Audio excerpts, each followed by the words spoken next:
Let's talk about the key champions.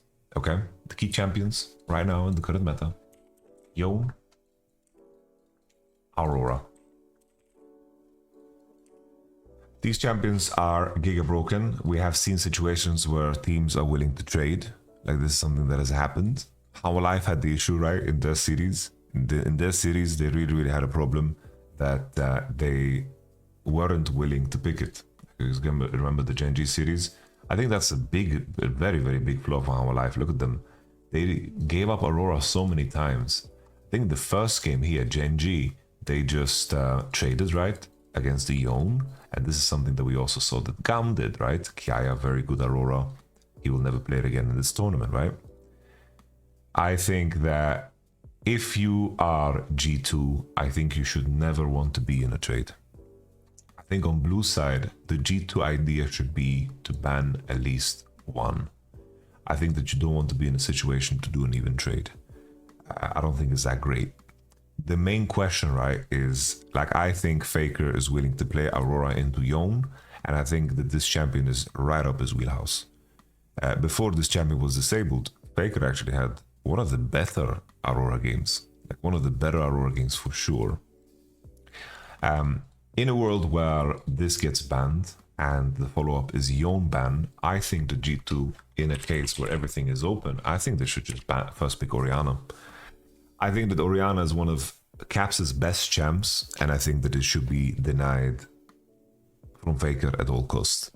In the other games, you could see that everybody is aware of this notion too when it comes to T1 and their former opponents.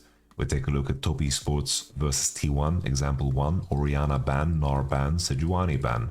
Aurora first pick, and here T1 made the mistake of not prioritizing, of course, Vi in such a spot, and they just ignored it completely, and ended up on Wukong 5 with the Nico flex not doing much, right?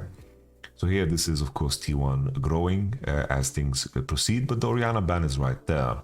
T1 versus Pain Gaming. You have Pain Gaming as well. Orianna, Aurora, Nar inviting Faker's Yone, and then counter-picking it with Akali.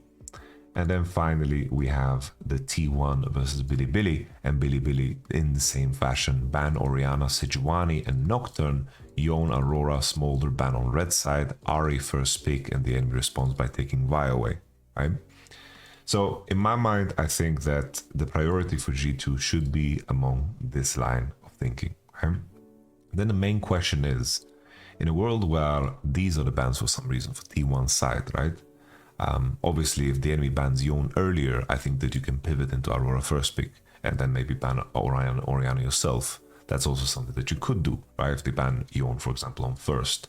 If T1 ban Yone early, if T1 ban Yone early, then I think that you can pivot, and you can also, of course, keep Aurora open and look to first pick it like Top Esports did in the first round.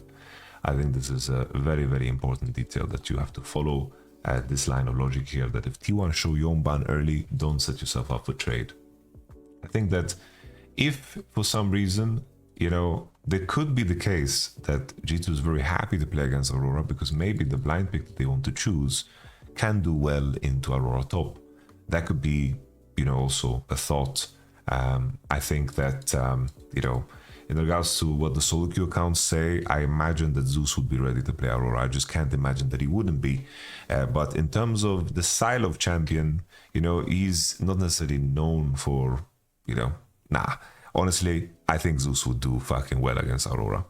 I don't know if there's a case that where if the enemy reveals Aurora goes top, like I don't know for sure how Galio top does against Aurora, as an example.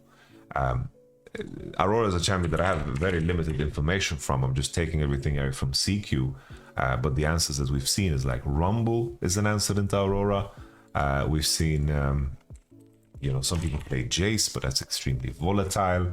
Let's just take a look at top lane. I don't know if Solo, you can tell us. Let's just go to 14-18 to get a more accurate assessment, 35%.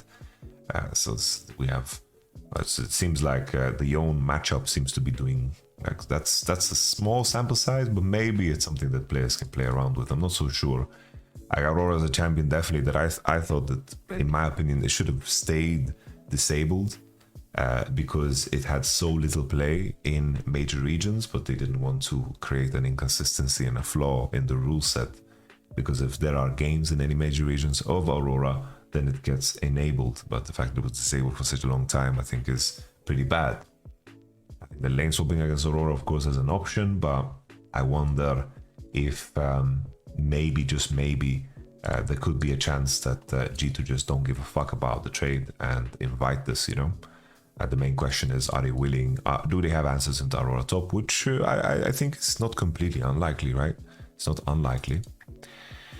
Another detail from T1's side, like I didn't mention it, but I think that G2 having side select is massive. I think that it's really, really good that they have side selection. I think that's huge. Going on blue side, I think is extremely powerful. I think that, in my mind, I think that you should deny Vi.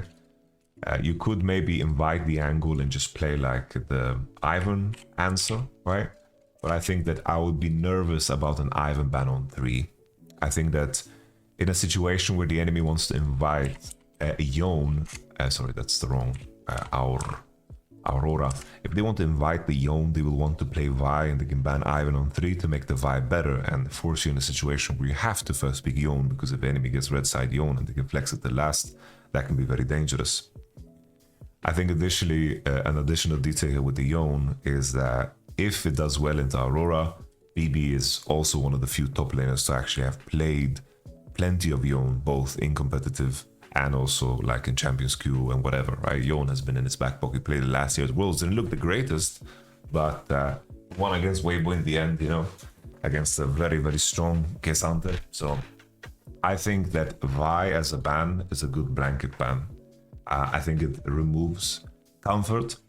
I think an additional ban that could be interesting to me is just the Renata. I think that you need to make sure that Korea is not in a spot where he gets Nico angles, Bard angles. You don't want him to be able to Renata angles, right? You don't want him to get good counter pick range supports. I think this is extremely important. And the reason we are banning the Renata in the 1-2-3 is because I would love to just see Rel. Why do I want to see Rel specifically? Because the best answers into Rel are melee champs. I think those are the matchups that you really, really want to see. I think that it goes a long way. G2 have a very unique draft structure in terms of them, comparing them to other teams, because most teams are picking full topside 1-2-3, right? In most cases, we see full topside 1-2-3. You drop both, you compete for Kai'Sa, you pick Rel blind after AD bans, right? That's something that we see very often. At G2 against Weibo Gaming, they dropped the Rel quite early, right? Kalista, Galio, Rel, and then they wanted to pick mid-jungle pairing together in the 4-5. I think that there is merit to also do this against Korea. I think if you drop into the 4-5, T1 can easily remove the Rel and create situations where you invite, of course, the enemy to pick, you know, champions that are weaker against ranged champs. And I think that could be interesting to explore. Another idea, right? If the enemy team is banning, for example, Yone Aurora like this, there could be a simple pivot where you remove Poppy and you look for the Kalista yourself. But the key detail here that is a little bit different is that both teams play Draven. I think that Kalista side can do fine into Draven, but I think that the support matchup is really crucial. I wouldn't be surprised if Kalista gets ignored by G2 in the 1-2-3 just because of the fear of Draven on 2 and 3. Sorry, on 3 specifically. So the Poppy ban to set up the Kalista, I like less. I like it less. Why would G2 ban Poppy? The thing is, we have an example here of G2 setting up the Kalista first pick.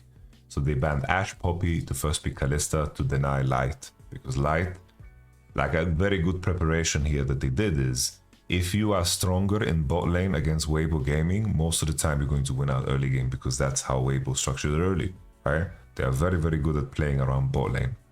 So they're setting up for the Kalista first pick. But I think that T1's champion pool is way deeper than this. And I think that if the enemy has Draven in the pocket, Hans Sama has a history of respecting Draven players a lot.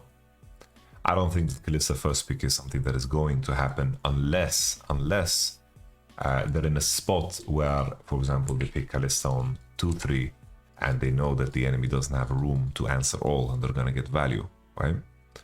So there's a potential of that. Because let's say we have a situation where an enemy bans Yone, Aurora, Ivan, and these are the bans that you've set up. A little Orianna first pick, I think, is already fucking solid. The other question is, right, if you should be banning Nocturne on blue. I think that it's very clear.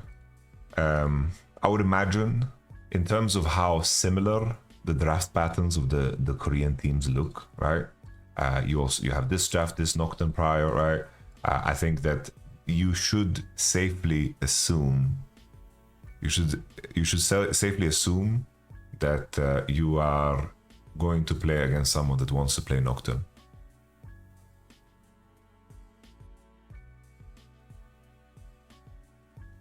What is this?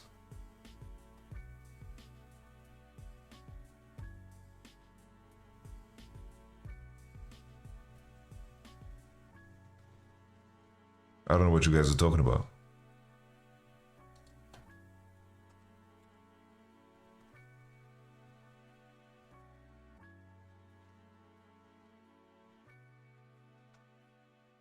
This is for quarterfinals. This is quarterfinals. In total, 8 teams will move on to knockouts. That's quarters. Throughout the Swiss stage, side selection will be determined by initial draw pool, meaning whoever is drawn first is going to pick side.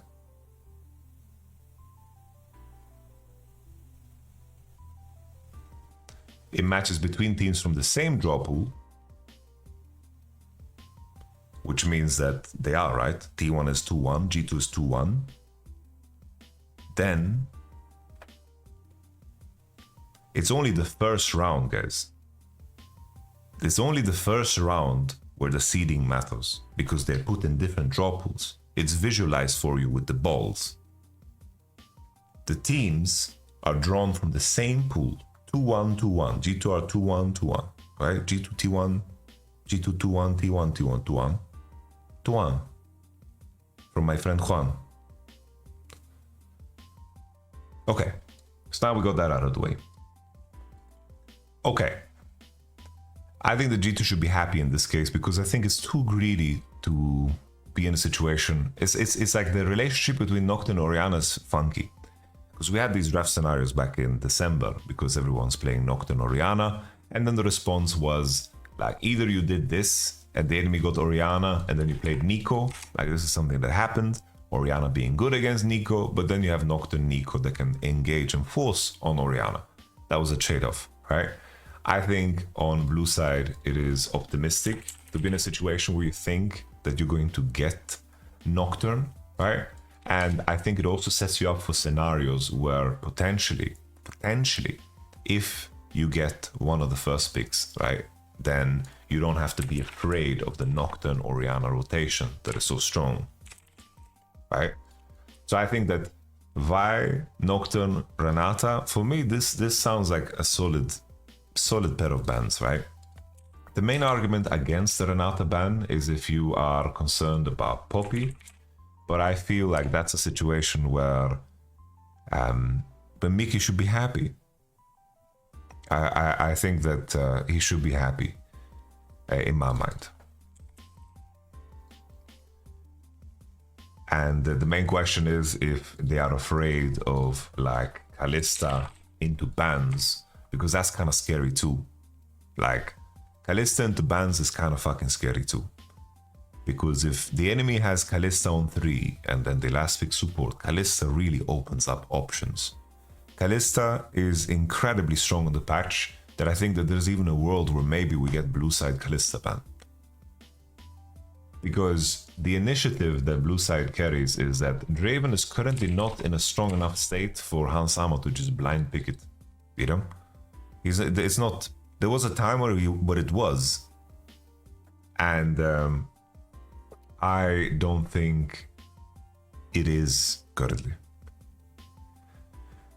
So I think there is a world where you have to be fearful of a Kalista pick, where the enemy can ban Draven in the 4-5 and maybe remove Rel as an example. If you pick your top side 1, 2, 3 and then they 5-pick support, I feel like this is where these are the situations where Korea is very fucking impactful. Very impactful.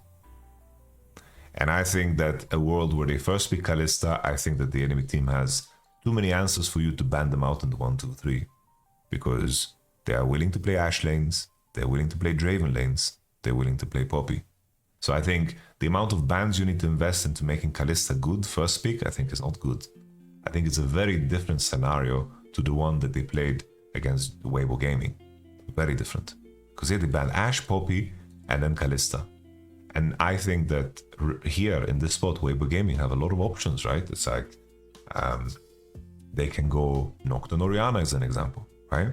I think that Weibo Gaming didn't have a good read, and I think that they cannot go employ the same strategy.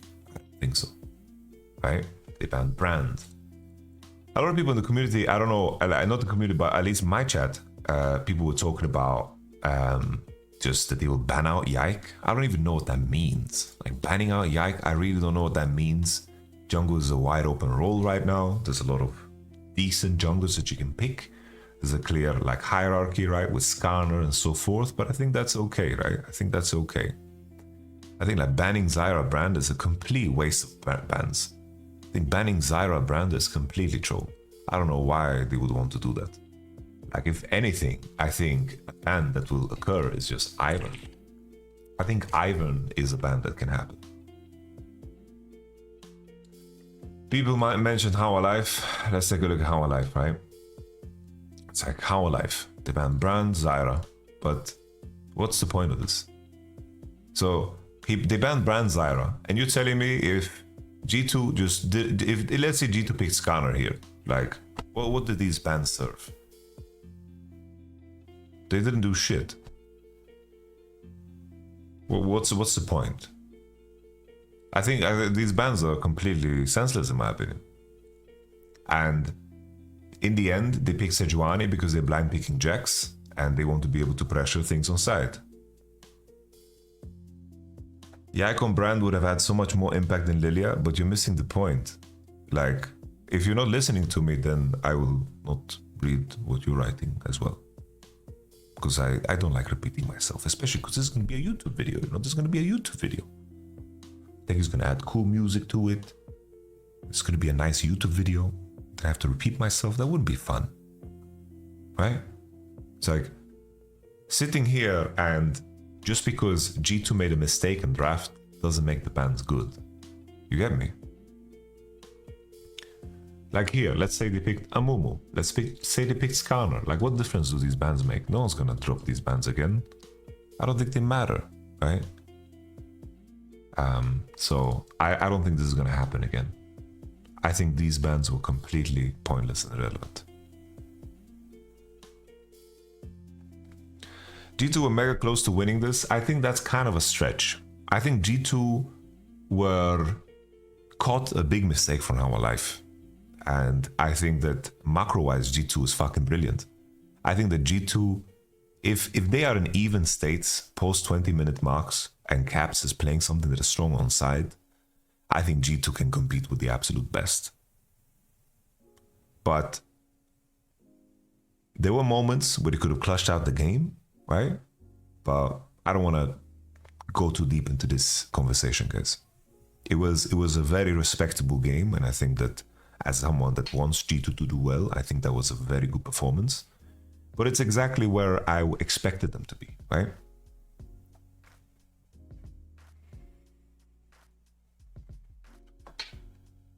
Anyhow, they banned Akali to make the Yone stronger, and they banned Gnar. I'm not so sure why. Like, usually this Gnar is a throwaway ban to target the players that would blind Gnar. But Doran is a Jax guy. Doran, Bin, Jax guys, Zeus is more of a Gnar guy, right? So there's that. Okay. So honestly, I think there could be a chance with the ban Kalista. I think Kalista could be very scary for them to deal with. And I think that ending up in a scenario that looks like this is not completely crazy, in my opinion. And I think that we will have some, we could have like some Skarner trade-off, right?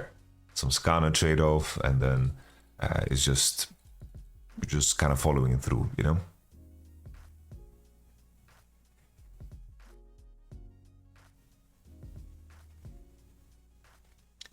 And then probably Faker would want to play something like Ari, you know? Maybe he plays, yeah, we'll probably look to play something like Ari, unless there's like really good ults to pick here. I don't know, like you can do some variants where you pick like Sejuani, and I don't know, you pick your preferred top laner, right? That's an angle, right? You can be the one to pick the Rel and drop top. You can pick, you can drop jungle, right? And see later, and see if you can maybe fish for some Viego or Jarvan angles, right? There's options in terms of what you can do, right? Here, I think there's a chance that they just pick Gnar because they want to keep bot lane for 4-5. That's something that could happen for sure, especially with Kalista out. This is something that I could see, you know. The scary thing about the Vi is because I think that the Ivan ban can come late, you know. I think the Ivan ban could be scary. That to me is very scary. And I think that if you're in a situation where Ivan is weaker, you're still giving Owner Vi, and I think that he's so damn good on this champ. So damn good on this champ. So I think the third ban Ivan is very scary. And I think that even if you get Ivan into Vi, I think that this type of situation is very comfortable for T1, in my opinion. All right. So some questions, okay? Some people said Ziggs is not priority. Ziggs becomes less of a priority when Yone is out of the picture. When Yone is out of the picture and both mid laners are going to prefer Orianna, Ziggs doesn't matter as much. If some people asked about the Ashe, but I think that the Ashe prio has fallen. I think Ashe prio has fallen. I think that moving 14-15, I think that there was a situation. There was a situation where people started playing Jhin into it, being very happy. I think there's answers into Jhin that are completely fine. I think that's okay. I don't think it matters. Why not leave Kalista open and flex the Poppy for G2 side? Poppy support and Poppy flex is giga fake at this tournament. Poppy is the most misunderstood champion by everybody except Mickey. Poppy needs to have a good support matchup. When you are blind picking Poppy and you're picking it because the enemy team has dashes, it's completely ass. It's horrible. It's really bad. Poppy became the flavor of the month, but the truth is, Poppy has very few top lane matchups that are actually good. And additionally, Poppy W cancelling dashes, that's way too shit of a proposition, because this champion is still very squishy in the super role, cancelling a bunch of dashes on this ability that's very long cooldown. It doesn't do shit. I show you the example of Billy versus T1. This Poppy pick here, right? This Poppy pick here is picked. The enemy showing Kalista. This Kalista doesn't give 10 fucks. Vi, Silas having dashes. Bro, Poppy playing a lane into Nico. Poppy will have a hard game. He will have a hard game, bro. Mickey is a bit of a Houdini, bro. Mickey's a bit of a Houdini. Like how he laned with the Halo Blades Poppy with the Jinx and so forth was brilliant. But I don't think Mickey is quite... the way Mickey plays Poppy is not the same as other people, really. Battle cruiser operational. I think BB's Poppy top was great value into the Jax versus How Alive. Yeah, but the Jax... But that's the thing, people are talking about Poppy Flex. If you're picking Poppy into things, then it's fine. But Poppy Flex is a joke. Because picking around Poppy Flex is really easy. That's the main thing, right? There was a different case, right? For example, 2022. Thank you very much for the tier 1 Ari. 2022, we had Worlds 2022. Let me show you guys. This was this was a brilliancy, right? It's my own draft. I'm tooting my own horn. We won one game against T1. Okay, we won one game against T1. But the brilliancy of this draft and why Poppy was different as a champion was because Poppy could be slammed jungle always, right? Poppy blind jungle at the time was really good. This was 2023. Remember when they ruined jungle and there was catch-up experience, whatever the fuck, right? Poppy was showing against Akali, and the idea here is that we are picking Poppy jungle because we are masking Aatrox. I knew every answer that Zeus wants to do into Aatrox is counted by Poppy, right? So in this case, right, Poppy was Giga Strong, Hex Flash Abuser. This was like invade level 3 meta. You guys remember that shit? This champion was Giga Strong level 3, whatever. In jungle, it was very strong, right? So we could blind it, didn't need to flex it, and it's very, very different to pick it in this variant, right?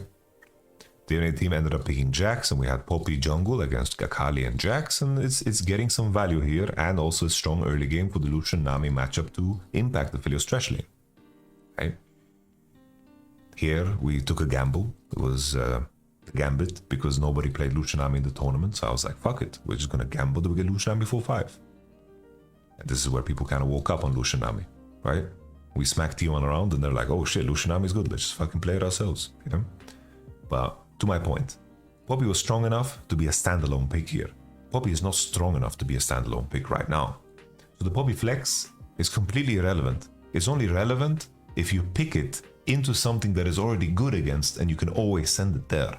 It's the same thing with the Galio flex. People was like, the moment Galio was picked into Rumble, people were asking me, Yamato, what about Galio flex?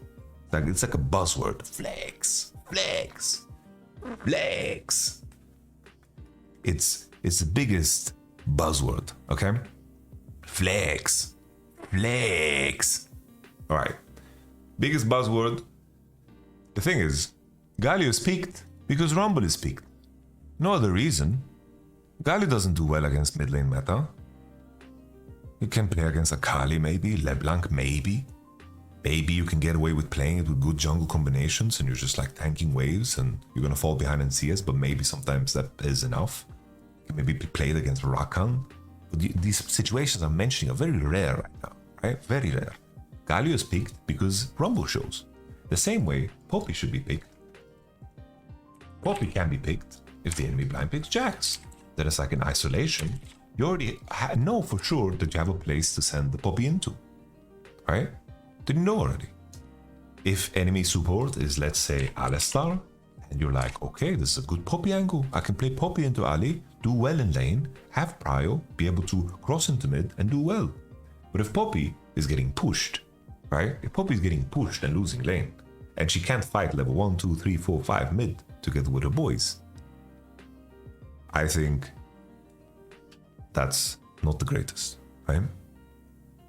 Not the greatest. People talking like there was a point in time where Galio was blind picked, but Galio could W flash. He was a completely different champion. Completely different champion. W flashing was giga broken. Galio was literally one of the most broken supports, right? 2017, no, this was 2019. 2019 after 2018, Kaiser Galio was broken. You could W flash. I remember 2019 it was changed because I played in Chinese solo queue. I was higher elo than some of my players in Chinese solo queue because I was playing Galio. And that was my bootcamp in China. And I was dual queuing with Mowgli. I remember that very specifically. Someone asked a question, which is not T1, G2 related, but why is Yone OP? So Yone is OP because his rune choices are very good. Fleet footwork was mostly nerfed for ranged champions. Weaker, but still good. He has Absorb Life, Second Wind, Thorn Shield. Blade Rune King is incredibly strong on this patch. Incredibly strong. Very, very strong. He can choose to go Grasp of the Undying, which is also a very strong rune on the patch against matchups that are melee and difficult, which are usually the harder matchups for Yone. He uses Stridebreaker 2 as a second item. Currently Stridebreaker on 1418 is Giga Overtuned, too much stats, doesn't even need crit this champion. And Yone's E ability, for some reason, has no cooldown. It has some cooldown, but let me show you the cooldown. So you have Yone here on a cooldown of 10 seconds. Points in E lower the cooldown by 3 seconds, lowering it to 10 seconds. Starts after recasting. You get ghosted when you use it. People say that it does true damage, but technically it doesn't, because it's post-mitigation damage, which means that armor works, right? So there's that. And additionally, you can pop back. Every other champion that has an ability that functions like this pays a huge price, right? Every champion that has to retreat from a fight as an assassin pays a huge price. Think about ZWing out. He loses a lot of damage. Think about Echo R. If he has to Echo R to reset the fight, he is docile for a very long time. Think of Kali. If she R's out, R2's out, she is completely out. But Yone is right back at it again.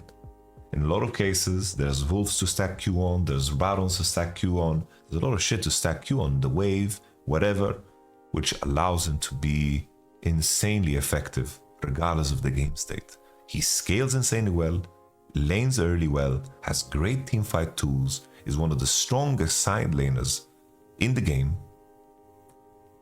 There is very little flaw with this champion right now. And additionally, right? People mention Ziggs. He's an opener for Ziggs. AD mid opens up for Ziggs. AD mid opens up for Rumble top. AD mid opens up for Brand. Opens up for anything. Right? You can play so many combos. It just opens up the whole world for you, bro. Yone. You can go so many directions. Enemy has Yone on first pick. You can do so many things on 2-3. You can go Maoka, you can go Sejuani, you can go Ivan, you can go Vi Ziggs, you can go so many directions. That is so strong. And that's why Yone is OP.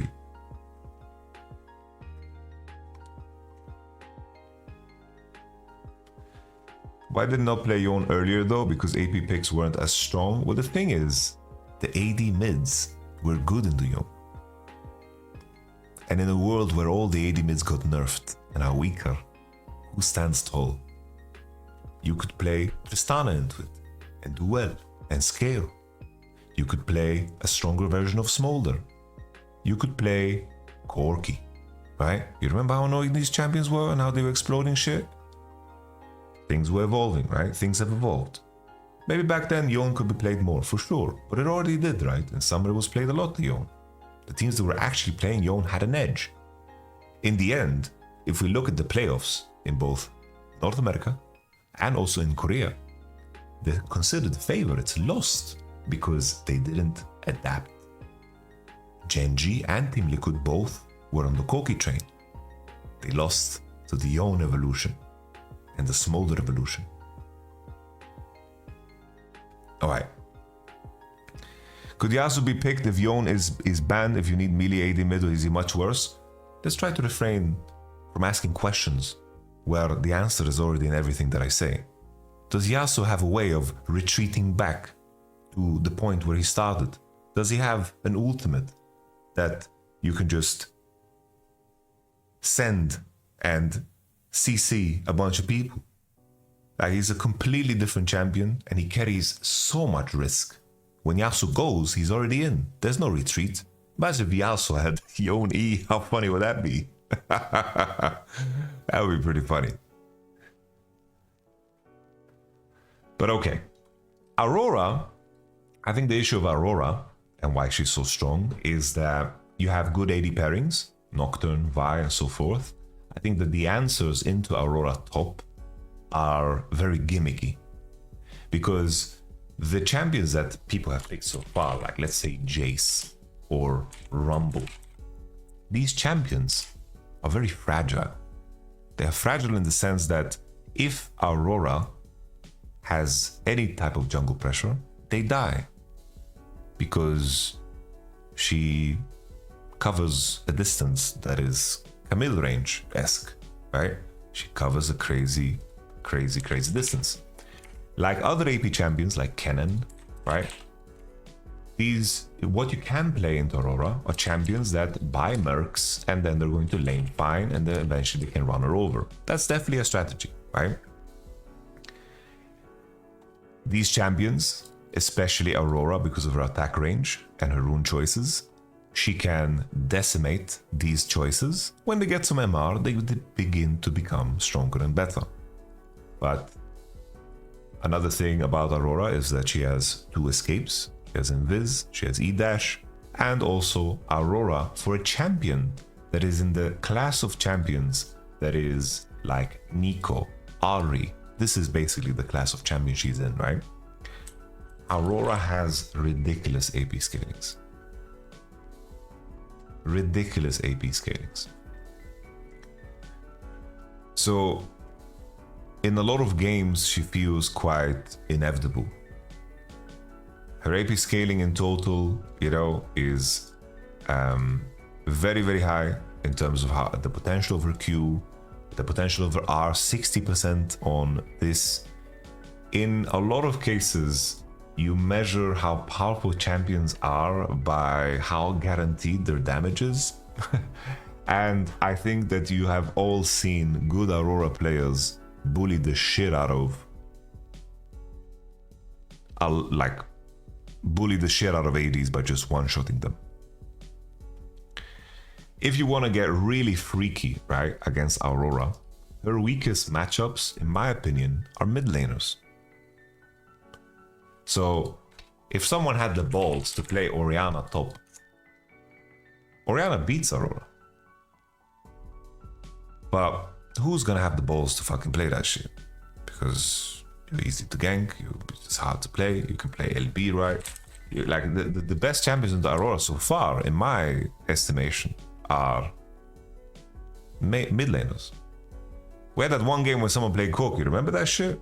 Someone played Koki with Electrocute? To be fair, the Aurora on the other side was not so good, right? How's Yone versus Aurora? I would imagine that it's fine for Yone.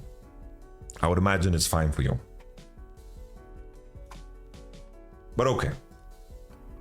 I mentioned it. Strong lane, flex, guaranteed damage. And also, I have to say right now as well, guys, Grasp is kind of broken. Grasp is kind of broken. It got changed, obviously, but 14-18 Grasp is tremendous. Very strong. Like in this process where Riot nerfed all the runes, Grasp was kind of set on the weight side. And the amount of HP, the bonus HP that these champions are getting is kind of ridiculous. I just want to show you guys the example of Genji versus Howlak Game 3, I believe. It's like they're playing Grasp. They're playing Grasp on Chovy. Sorry, I'm trying to find the game where he played Grasp, but I think it's game 2.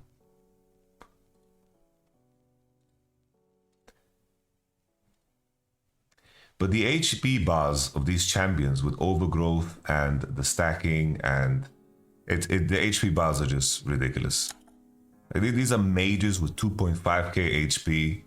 It's ridiculous. It's ridiculous.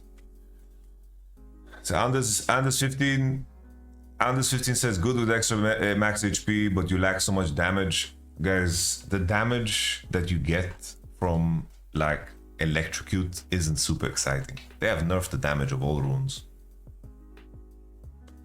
They have. So that's why Grasp is showing up. That is why Grasp is showing up. The tree is also good. And that's it. Any final thoughts on the T1 thing? And like, I think on red side, I wonder if G2 is going to open everything.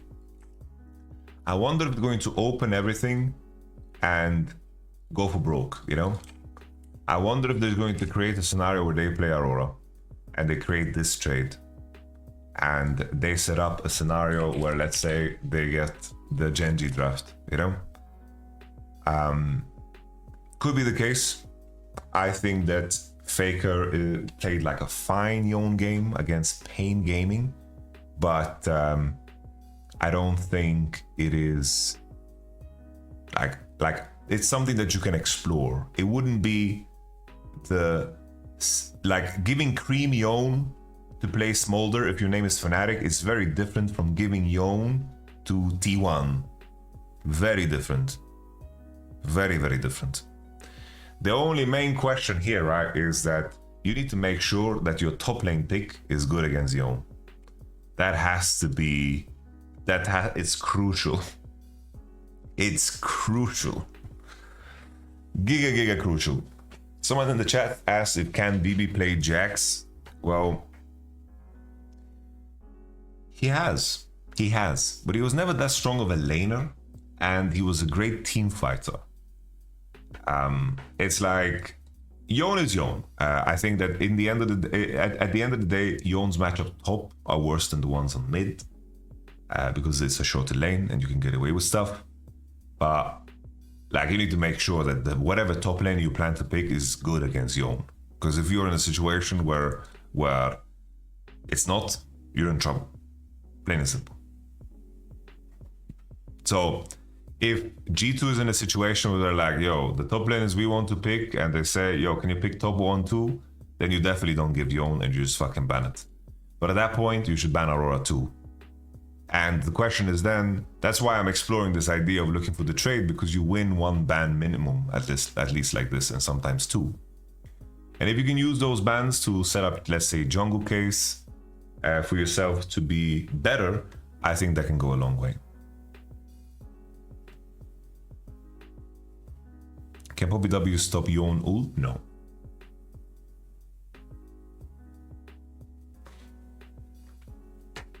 But okay. Red side, T1 is the one leading the dance. I don't know, from T1 side, I think that I wouldn't want to be in a situation to trade. I would probably ban Aurora and look for Yone first pick. I would not want to trade. Main thing I would consider as well is the same thing that I mentioned before, is the Kalista prio. I think that one was interesting too. I think all in all, I think that you're looking for Orianna first pick if you can get it, but I think that's something that you just preemptively ban. You preemptively ban it, I think. I think you should never give Faker Orianna angles. You just don't. Like, genuinely.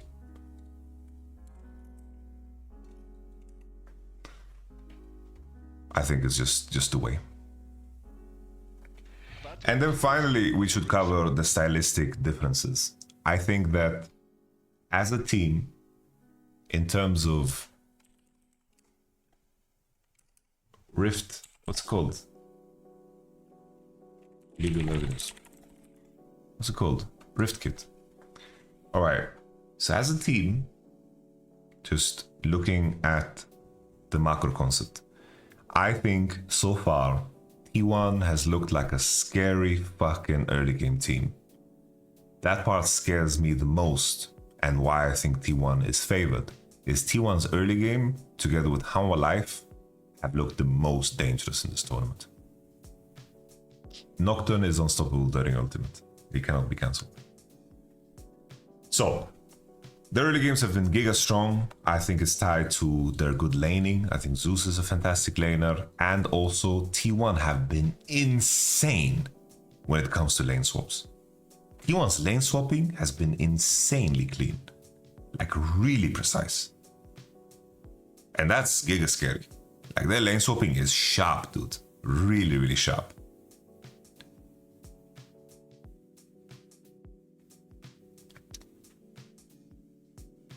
So when it comes to the early game, I give T1 an advantage. I think that the key thing in this matchup is whoever pushes bot has fucking, is fucking fighting, Like I think whoever is pushing bot in the meta has momentum to swap first at any timer, right? And additionally has just a super prio into mid. It's like if you push bot, you carry all the momentum. And I think that part is really, really good, you know? So the prio on Kalista, counter picking support, the Draven answer to Kalista, I think is very interesting.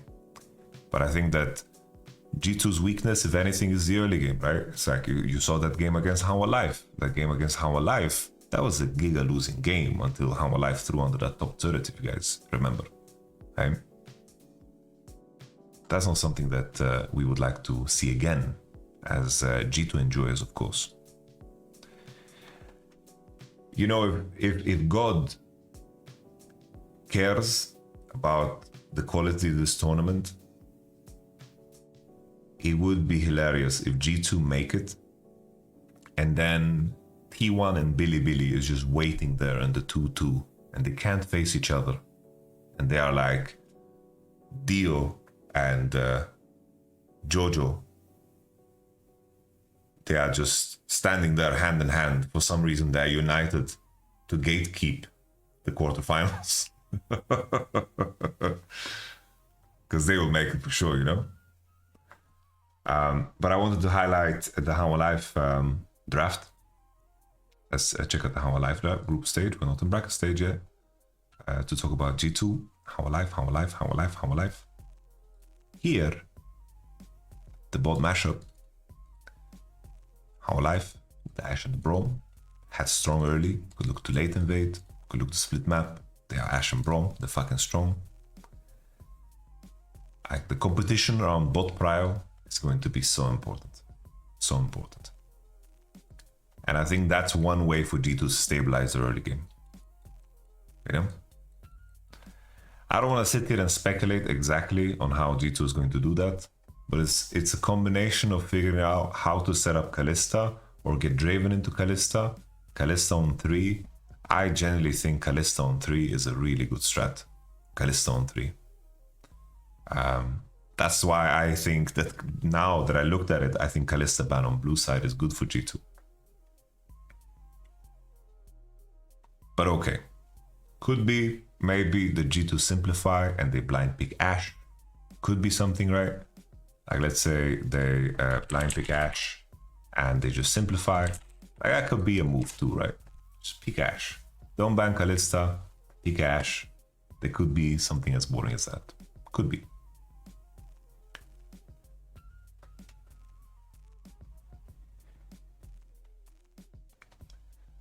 But back to the Rift Kit, I think when it comes to later stages, mid-game, I think the most important aspect of how T1 play and their biggest weakness, in my opinion, is if Keria can't put down enough information around mid, okay, to spot enemy jungle, right? Because usually it's a back and forth on mid, right? If they don't spot enemy jungle and support through the vision lines they like to put around mid, this looks like lips. If they don't spot them around mid, this is where Zeus dies on side. This is where Faker dies on side. T1 is a mid-centric team in the mid to late game in terms of how they gather information. I think also in a world where T1's bot lane have combinations that can pressure enemy bot lane to make support show, and they have pressure on this tower, I think they're in their element. They're very happy there. Because then Zeus can push Cypher free, Faker can push Cypher free. But in a situation where G2 have an AD carry that can catch safely, and the next step of the game with jungle and support, so we put in, let's say Caps is here, right? And he is against Faker here, and the support and jungle are already here, and then Keria is in this area, right? And then bot lane is hitting the AD. and jungle is farming camp. This is a common occurrence, right? They limp into situations with support and jungle, and there is no elaborate plan in terms of creating good ward, strong ward lines to support their side laners to push. They get information by pressing on mid. I think as the game scales, I think that G2's macro scales too. I think the T1 is very dangerous in the clutch, in team fights, giga fucking dangerous. But in terms of how G2 could tear them apart on side and attack Zeus and attack Faker on side, because this is where Owner and Korea haven't figured out well how to cover them, I think this is G2's entry. It is G2's entry.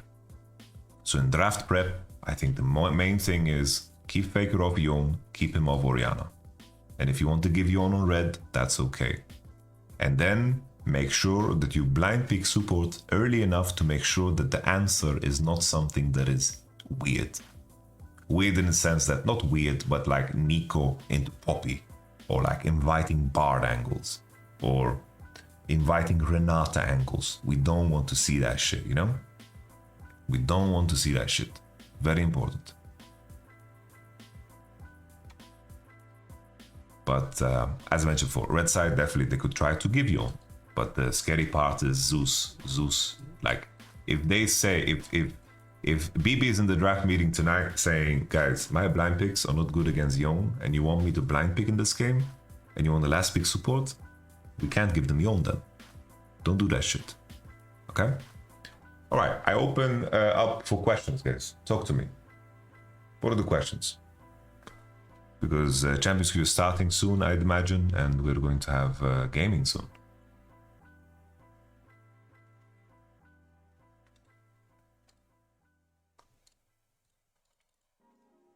I see Vladi, I see Bin, I see Shun, I see On. Why can't they give Korea weird shit? Because that's where he's in his element. Korea has a range of being like a top 1 support in the world to a, like, not 10, like maybe 6, 7, right? And the top 1 range is Renata. It's Bard. It's Nico. It's Jack support. I'm kidding. Lux. It's like best looks in the world. Ash. Yes. Fucking dangerous.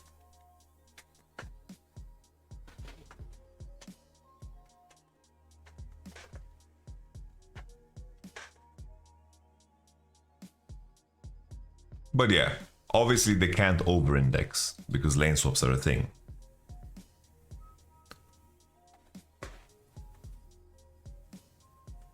What counters to Noct do you see? There are counters to Nocturne, but that's not why you're picking Nocturne.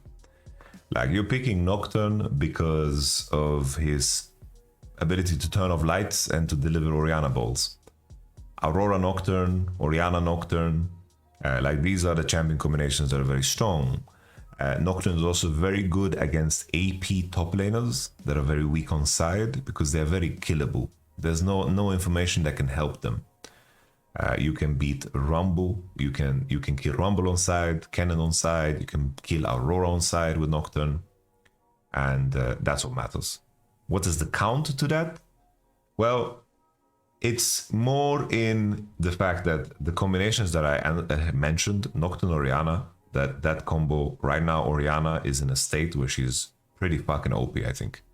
Like, Yone will be banned for the majority of the tournament, and Aurora too, and people will quickly realize that Orianna is fucking broken when these champions are out.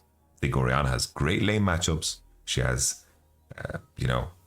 just great scaling, good synergy with champions, good itemization right now. I think Orianna's fucking broken when Yone and Aurora is out. When do you pick Ivan? Ivan can be picked into Nocturne as an example. Yeah, that's fine. Ivan, tanks, you know. But currently, who wants to play tanks top? Like, we see so little K'Sante right now because nobody wants to play it. Azir is fucking great against Nocturne too because he can piece the fuck out. But who's playing Azir right now? Very weak, right? Very trash. Xin Zhao is very bad against Nocturne. Nocturne beats him in the 1v1. Xin Zhao is good against champions that are range. He's designed around it. Melee champions that are bruisers beat Xin Zhao. What are the counters to Xin Zhao? Olaf, Renekton. These are champions that Xin Zhao cannot interact with. He hates to play against strong melee bruisers. Palm Jinx lane swap shenanigans. Right now, I think Jinx is useless. I think Jinx is weak. I think Syndra is weak.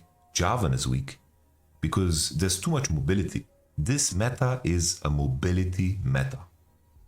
It's straight up mobility meta because there are so many champions where abilities are flying at you from out of fucking nowhere.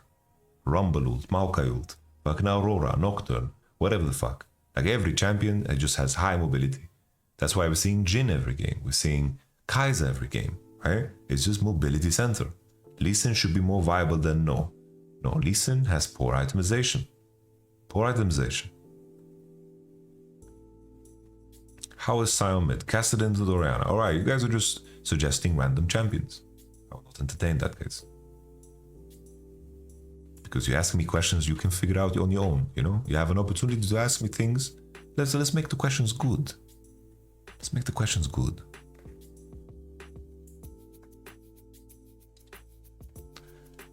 Alright, I will take two more questions. Sorry, can you check my question? Bro, like, just write it again. Write it again, brother. Thoughts on Akali right now? I think it's really bad. It's really bad because I think it's too hard to execute. Very difficult to execute. I think it's not random. You're saying it's a mobility meta and Kassadin is the most mobile mid laner. Is he? Is he the most mobile mid laner?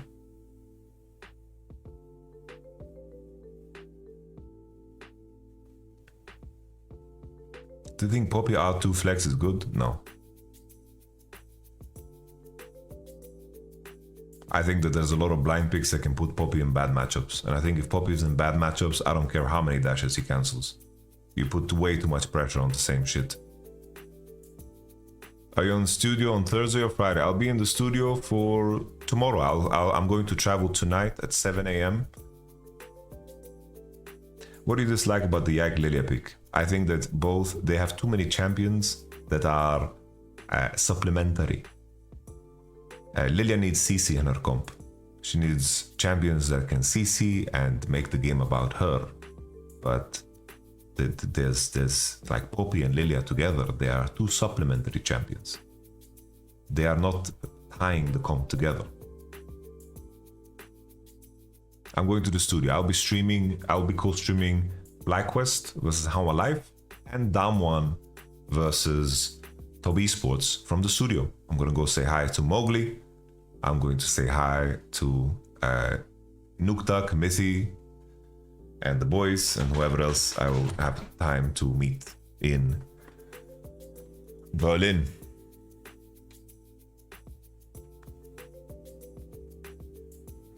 Bro, okay. I repeat, you know, this is the moment where things can get weird, you know? Maybe there are counters to Yone that I haven't figured out yet, you know? Maybe there's some weird shit that people are willing to pull out. Maybe someone has a counter to Aurora that is going to crack the code. All of a sudden, everything opens up, you know? And that makes it giga fun, you know? So, we shall see. But I repeat, as a conclusion, guys, with all the things that I've mentioned, I do think that T1 is favored. Like, I think it's rather close. Like, I think T1 is like a solid, it's like 55-60% versus G2 like 45-40. I think it lands somewhere here, in my opinion. This is where I'm at, you know? But T1 is favored. T1 is favored. I think the team fighting, the laning in the early lane is going to be tough to hold on to, because I think it's important to be honest about this How Alive. How Alive was a G2 game, because this game In a world where How Alive don't dive top, look at this game state. There's a Smolder who has 240 stacks. I think, like, this game state is completely fucking over. I think G2 will get heavily out macroed. That's a terrible take.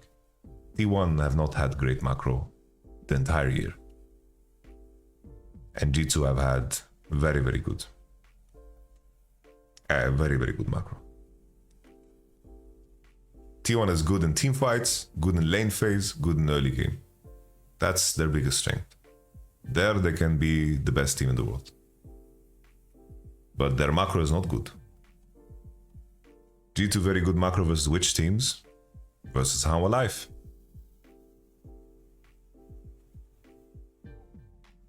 But it's okay. There's 2,000 people here. I know that people are just, spewing shit, so that's okay. That's okay.